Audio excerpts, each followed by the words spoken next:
The town of Saltcoats on the west coast of Scotland is known for many things from its past: shipbuilding, salt panning, football and heroes, witches.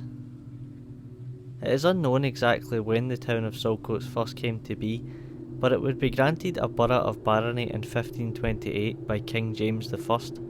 This meant that it could establish itself as a market town. However, it's estimated that in the early 1600s there were only 4 houses in the town. Like many towns and villages throughout Ayrshire, Saltcoats was not immune from the accusations of witchcraft, and these are the stories of the Saltcoats witches.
It's fair to say that back in the 1600s, people were much more suspect of magic and religion.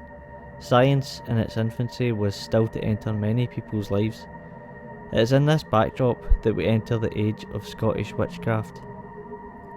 The Witchcraft Act had been passed into Scottish law in 1563, and soon after, many unfortunate women and men would find themselves on the wrong side of the authorities.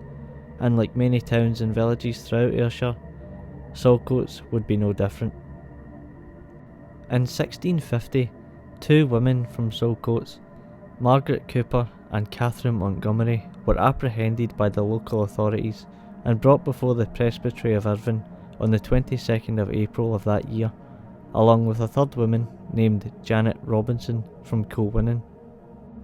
Witch trials of this time tended to follow a simple but cruel formula. As stated in the New Statistical Account of Scotland, confession on the part of the accused was the only attainable evidence of the definitive kind, and its validity was never questioned by the judges. The only effort made in dealing with the accused was to bring them to fuller acknowledgement of their guilt. The exact charges brought against the women were ones fairly common in witchcraft cases of this period. Margaret, Catherine and Janet were all tried under the accusations of renouncing their baptisms, carnal copulation with the devil, and the taking of a new name under his influence. Despite the ridiculous nature of these accusations, the 3 women were nonetheless forced to admit their guilt to these demonic acts. The Presbytery of Irvine were quoted as saying, "The sin of witchcraft was growing daily, and that in the several parishes meikle of the hidden works of darkness was discovered and brought to light in the mercy of God, and that severals were apprehended in the furnace for that sin, did meet occasional this day to err and receive the confessions of some, and the said sin of witchcraft, that they might recommend the same of the Lords of the Privy Council, for the issuing forth of a commission of assay, to sit upon said persons, and after hearing, the Presbytery does judge the confessions of the persons following, relevant to the recommended." So little information about these women's lives remains available. The only reason we actually know they existed at all is the tragic circumstances of their trials being recorded by the Irvine Presbytery. We don't even know the method in which they were executed, but given that the universal method of execution of witches in Scotland was burning, we can certainly imagine what sort of fate befell them.